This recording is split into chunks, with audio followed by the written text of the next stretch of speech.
researchers, communities, artists, architects, urban planners, conservation and heritage professionals, to name just a few.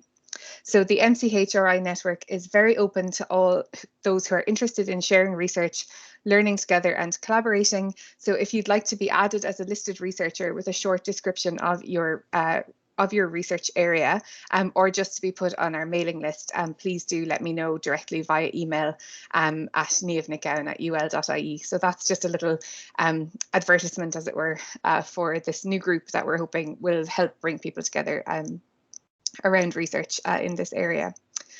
So I will turn now to the subject of my own paper.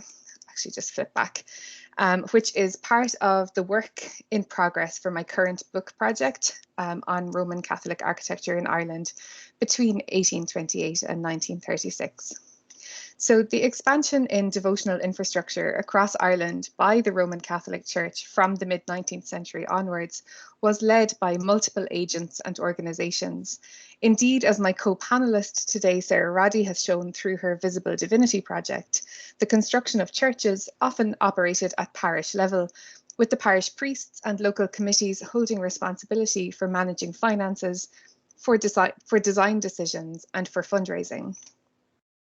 So this relatively dispersed framework for development is reflected in the stylistic diversity evident in the churches and cathedrals across the country, and choices regarding style often reflected the tastes, preferences, and experiences of individual religious personnel involved, with architects also playing an important role in mediating contemporary ideas about religious aesthetics.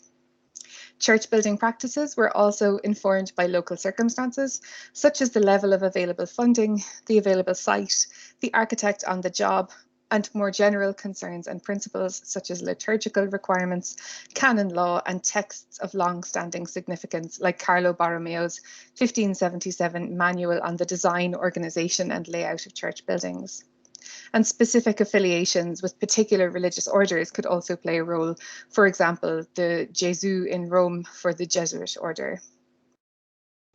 It's also clear, however, from the various Catholic synods and meetings during this period that the topic of architectural style was not of paramount importance, with issues such as national systems of education, for example, being far more pressing. However, despite this dispersed framework around design and the presence of competing priorities, certain groups were developed in order to inform Roman Catholic aesthetic decisions. The Irish Ecclesiological Society was founded with this explicit aim in 1849. A short history of the society was published in the Irish Monthly in 1859, noting that it lasted only for 7 years. However, despite its short tenure, it is significant as an example of a centralized attempt to guide Irish Catholic aesthetic decisions. It's also of interest for what it reveals about Irish engagement in broader networks of religious art, in its attempt to create a corollary to established institutions elsewhere, and as an example of the Roman Catholic Church in Ireland taking part in a much broader transnational discourse around religious art and architecture. And I must say, I'm using the terms Irish Roman Catholic Church very strongly throughout this paper, and it strikes me, having listened to the two excellent keynotes, that really what maybe my co-panelists and I are looking at and discussing is really the building up of those two carriages before the engine, the Irish and the Roman specifically. So I think it is appropriate to use them in this context. So the account of the Ecclesiological Society published in the Irish Monthly was written by Reverend Matthew Russell, who was a nephew of Dr. Charles Russell, and it records that the idea for the society was first suggested by architect James Joseph McCarthy. And the distinctly Puginian tone evident throughout the society reflects the influence of Augustus Welby Northmore Pugin on McCarthy. Russell noted that the curate of Glendalough, Reverend John Gowan, with McCarthy, had many a talk about the sad state in which many of our churches were at that time, and that these conversations led on to the project of a special organisation for the improvement of such matters in Ireland. This assessment of the poor state of ecclesiastical architecture by the mid-century was quite widely shared. In the Dublin Builder, for example, an 1859 article on the progress of ecclesiastical architecture noted that few countries in the wide circle of European civilization were more deficient in the character of their edifices until very recently. As John Sheehy pointed out, McCarthy's involvement as the only architect in such a well-connected society advanced his own career significantly. In order to ensure that the Irish clergy would have confidence in its teaching and work, Charles Russell, president of Maynooth College, was appointed to act as president. The full title of the organisation was the Irish Ecclesiological Society under the patronage of Our Blessed Lady and St. Lawrence, Archbishop of Dublin, for promoting the study of Christian art and antiquities and for encouraging the practice of ecclesiastical architecture in Ireland. The patrons were an influential and well-connected group and included the Irish archbishops, as well as the Reverend Nicholas Wiseman, leading antiquarians like Count Montalembert from France, leading English Catholics like Lord Shrewsbury, activist journalist figures like Charles Gavin Duffy and Bartholomew Woodlock, who succeeded Newman as rector of the Catholic University. So there was a significant emphasis on the study of Catholic antiquities in the rationale outlined for the society, reflecting the influence of the pre-existing Cambridge Camden Society, which would have been the kind of leading ecclesiological society of the time, and also the engagement of individuals such as Montalembert, who was active in Irish antiquarian circles. The objects of the society, as outlined in their own documentation, included the provision of guidance on the construction of new buildings or the refurbishment and decoration of existing structures, as well as reading papers on all subjects relative to Christian art, whether architecture, painting, sculpture, church music, stained glass, and church furniture, and the exhibition of sketches, drawings, or engravings and models. Objects 3 and 4 were aimed at raising the level of general awareness about Catholic art and communicating to clergymen about the principles of proper church design. Finally, the society aimed to support the foundation of altar societies, which would promote the appropriate decoration and maintenance of churches. J.J. McCarthy's 1851 published paper, Suggestions on the Arrangement and Characteristics of Parish Churches, provided clear guidance to the clergy on the best style to use, strongly reflective of Pugin's own publications. So the demise of the society is described as being due to the increasingly busy work schedule of McCarthy, who appears to have played a central role throughout.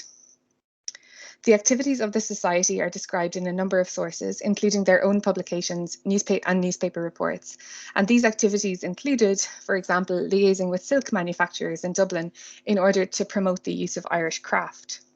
This led to some success, as a report in 1852 on the manufacture movement in the Freeman's Journal mentioned the exhibition of a set of Irish manufactured silk vestments made for the Very Reverend Dr. Moriarty, president of All Hallows College, which were woven in Ireland according to a design by Pugin in strict accordance with the style adopted by the Irish Ecclesiological Society.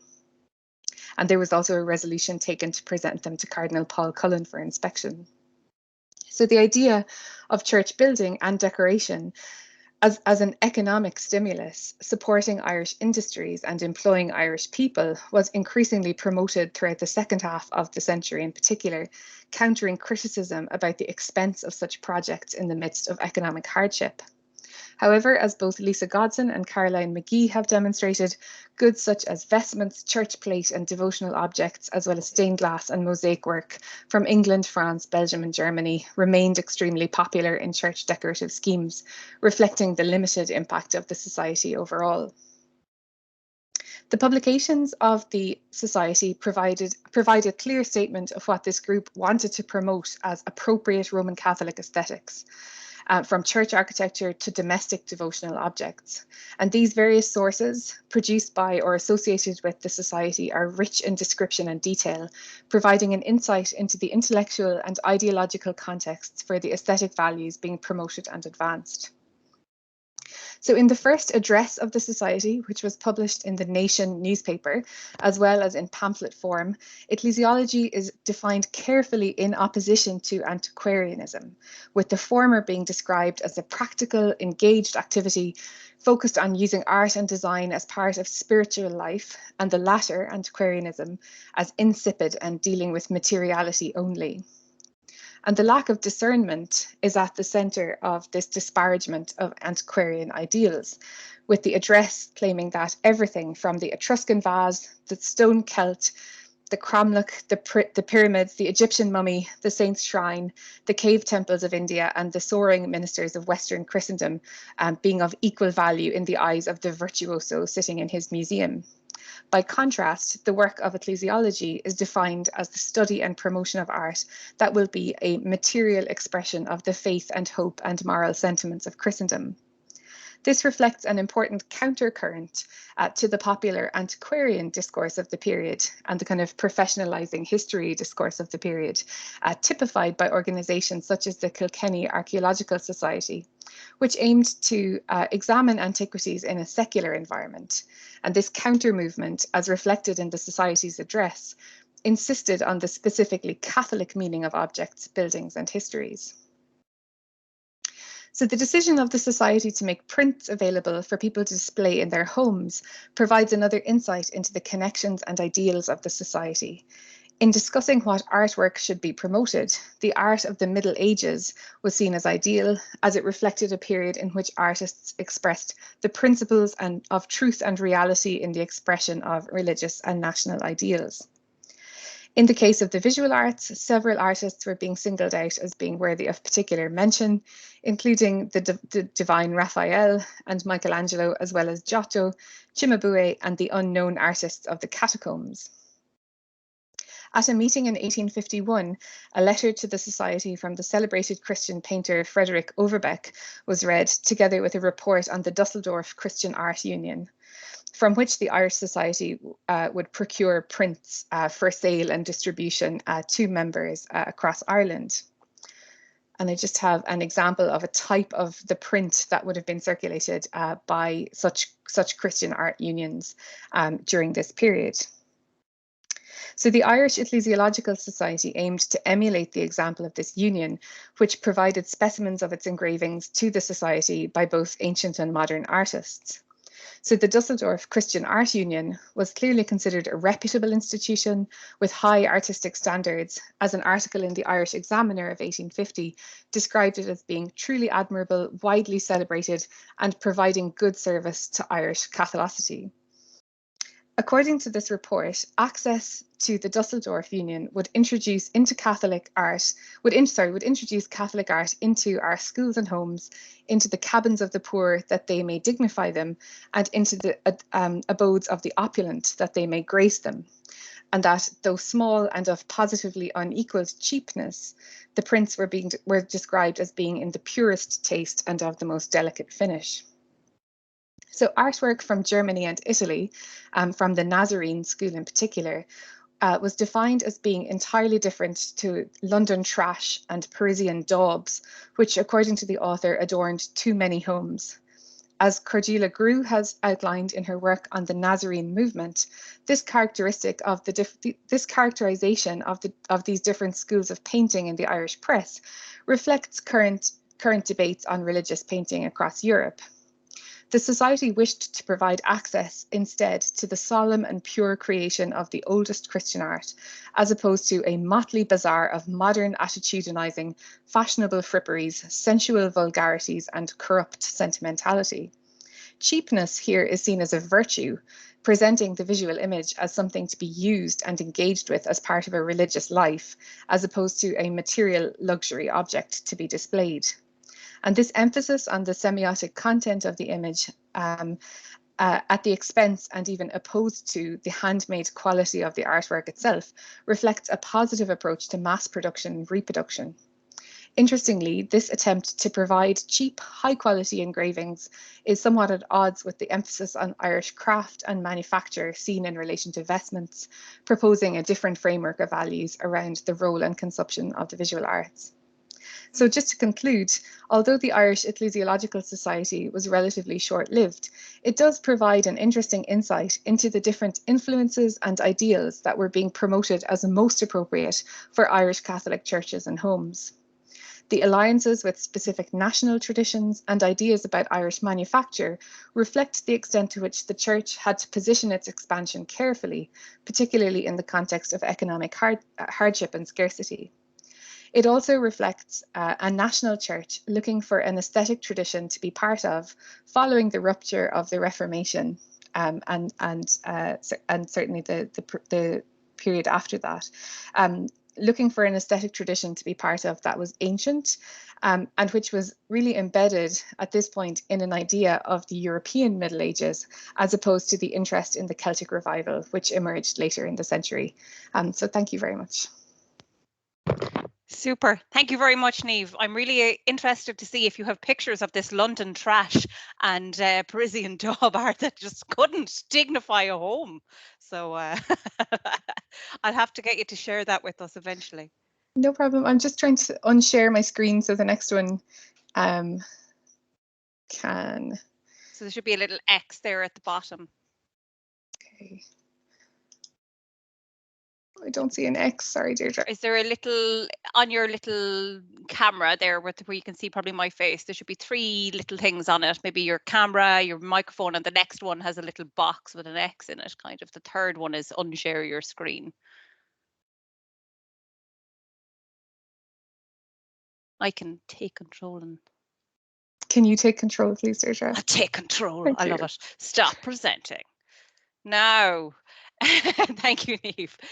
So next up we have Sarah Roddy, who is a lecturer in Irish social history at Maynooth University and former senior lecturer in modern Irish history at the University of Manchester. Her paper is about pew and seat rents in Irish Catholic churches, and I'm really looking forward to this, which was also mentioned in Niamh's paper, so there's lovely connections between them. So welcome, Sarah. Looking forward to hearing your paper. You're on mute there now, Sarah, just to remind you. Hello, can you hear me now? We can indeed. I'll put my camera on as well so you can see me. Okay, so I am coming to the material culture of the Irish Catholic Church, I suppose, from several different vantage points. In one sense, I'm most interested, Niamh mentioned the project Visible Divinity, in the material resources that the laity contributed to build and support their church. But in another sense, I'm interested in the subsequent monetization then of the spaces that were created. So this is one of the ways that this monetization happens, with contributions and contributors recorded and inscribed in the very fabric of the buildings. This is from a confessional in a Dublin church. And I'll say a little bit more about this aspect of the monetization of the interior of churches towards the end. But primarily today, I'm going to take you through an aspect of the monetization of the church interior that I think, especially in the Irish Catholic context, often gets overlooked, but is actually, I think, an exceptionally important part of how congregations interact with their church building. And that's the pews where people sit and the rents that were or were not paid for them.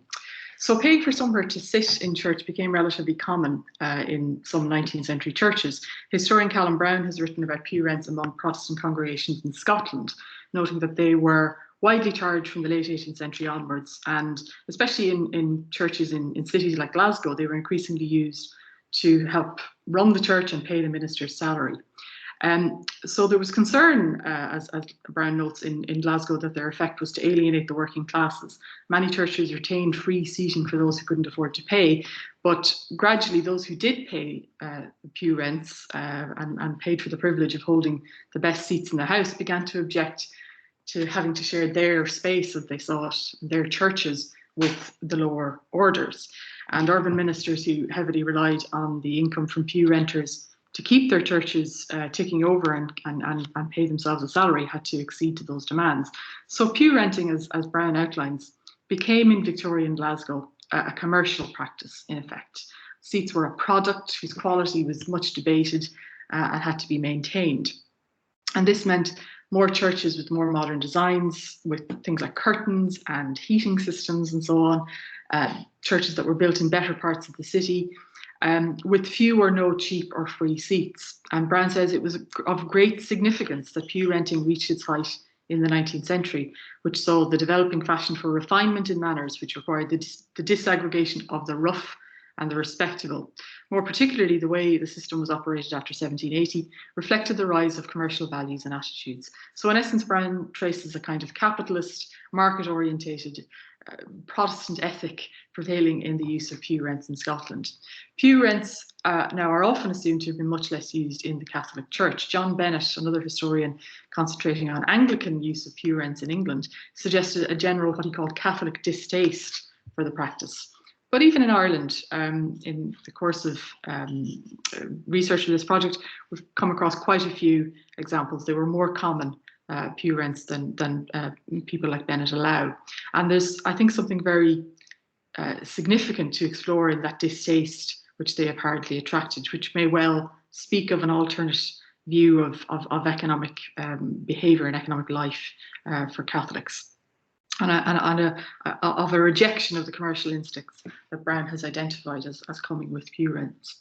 So the idea of Catholics using pew rents certainly attracted debate. Some anonymous contributors in the Catholic journal The Rambler in mid-century, in 1849 and 50, outright rejected the practice. No system, one suggested, can be right which keeps any part of a church empty while there remains a single poor person unable to find both entrance and fit place for hearing and seeing. And no system can be right which gives the best places to those who can pay for them and the worst to those who cannot pay. If we sincerely determine to please God, the places for the poor must be to the full as good as those for the rich. Another contributor to the same journal felt that pew rents of any kind were anathema, simply anathema to Catholic sensibilities, and suggested that if mass goers were required to pay a pew rent, they would pay it and pay no more. The pew rent introduced, quote, the ideas of the marketplace into the chapel, and the writer suggested the moment the idea of buying and selling, even at the cheapest rate, is introduced into the church, that moment we also introduce the maxims of trade and give not as much as we can afford, but as little as we are compelled to give. And this worked, so commentators felt, against the priest-laity relationship in other ways as well. It meant that clergy had to attract the caprice of the wealthier classes if they wanted money for other purposes. It meant that, quote, an Irish bricklayer's labourer who would contribute as much as 1 or 2 guineas in a year in a church where there are no fixed payments at all is found in practice not to give a shilling when pew rents were charged. And it meant that the congregation as a whole, rich and poor, would look upon the church as a building which belonged to the clergy or trustees and is let out in small allotments to them as daily, weekly or yearly tenants. Now, in many ways, this kind of discourse simply voiced some of the same anxieties that some of the more socially aware Protestant ministers in Glasgow had expressed in an earlier period. But it was also framed in terms that explicitly set Catholic economic values apart from Protestant, and that emphasised gifting over commercial exchange as the proper, the most appropriate monetary basis on which clergy-laity relationships ought to be set. And variations on these kinds of points and on this kind of discourse crop up repeatedly in Catholic journals over the rest of the 19th century and even into the early 20th century. But nonetheless, pew rents were used despite objections. And how did pew rents work in practice when they were employed in Catholic parishes? Well, it's first of all necessary to distinguish between a general entrance charge and pew rents. Paying a small amount of money on entry to the church, whether at the church gate or at the door, as many routinely did in early to mid-19th century Ireland, I think represented a qualitatively different transaction from regular payment for use of a specific pew within the church. And in Letterkenny parish in the 1850s, this extract from a ledger shows, evidence shows that there was those two methods actually coexisted. So underlined in red here, you have the sort of aggregate of gate receipts. Underlined in quite faintly, but it's there in purple. You have a small payment for a small pew in the old gallery from an individual, and peppered throughout this very large ledger there are a mix of those two methods of deriving income. So they both could coexist within parishes, and there also seems to have been a notable division between Irish Catholic use of pew rents in Ireland itself and in Irish parishes in Ireland and among the diaspora. So in the Irish American context, in particular, pew rents, though they weren't ubiquitous, seem to have been much more common as a sort of sole means of income. And perhaps this was a consequence of so many new parishes. Perhaps it was deemed the most efficient way of getting a parish off the ground. And you can see from this sort of printed circular, which had been,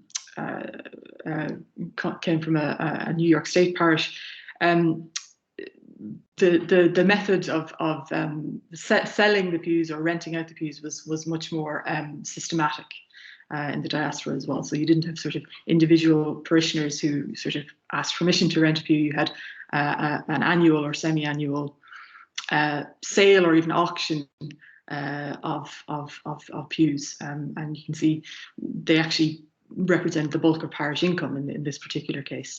And that's the case even though some historians of Catholic America would estimate that no more than 25% of parishioners could actually afford to pay those pew rents. So the divide there is much more stark. Meanwhile, in Ireland, their use remained highly uneven geographically and seemingly much more ad hoc in terms of how they were organised, as the Letterkenny example showed. Nonetheless, as in the US, they could be a significant part of parish income where they were employed. It is notable that much of the evidence for Catholic use of pew rents in Ireland itself skews towards the late 19th and early 20th centuries. So a few sort of varied examples here. This is a collection of parish don'ts, sort of kind of semi-comic, as in actually not very funny, kind of thing that you see in 19th century newspapers quite often. But this has its second sort of point. It says, don't forget to pay your pew rent. So it suggests at least that pew rents would have been something that were familiar to people in Ireland. And it may be that, you know, the reason for these examples sort of skewing towards the late 19th and early 20th century, as in Protestant Glasgow, that this was a consequence of having a better product to sell. So for many Irish parishes, a seat in a relatively comfortable post-famine, perhaps neo-Gothic chapel, magnificent chapel of the kind that Niamh has just been talking about, that was a commodity that was eminently more saleable, more rentable than a pew in the kind of drafty, lime-washed, dirt-floored barn church to be found in many parts of Ireland in the 18th and early 19th centuries. So, as is often the case, it's kind of the disputes that stand out in the archive, and there's several cases of pew rent disputes which have, you know, survived in the archives that we've looked at. So there's a case of a Kerry parish priest who in 1894 sued a parishioner for non-payment of pew rent. And the priest was rebuffed by the judge, who found that, quote, if the church belonged to anyone, it belonged to the parishioners and not the priest. So we have a, you know, one sort of judgment on the contract that's inherent in pew rents. Meanwhile, when it was the parishioner complaining, which could be to the relevant bishop or to the local courts, there was a similar sense of there not really being a contract on which to premise any action. A plaintiff at the Cork Assizes in 1897 was told that despite having paid the priest a rent for a specific pew for a number of years, she had no exclusive right to it, and the priest could allow others to sit there if he wished. Meanwhile, the congregation in a Kings County chapel in 1902 merrily ignored pew renters' rights, and Mr. Robinson, who identified himself in letters to the bishop as the largest Catholic landowner in the area, was furious that the pew that his family had literally had built for themselves in the chapel was increasingly being occupied by other parishioners, and the new parish priest would do nothing to guarantee the family the use of their seats each Sunday. He wouldn't sort of encourage the sort of trespassing parishioners not to do so. So these cases of pew rent disputes certainly suggest that the writers in the Rambler, who we mentioned earlier, were correct about the limitations of pew rents for Catholic congregations.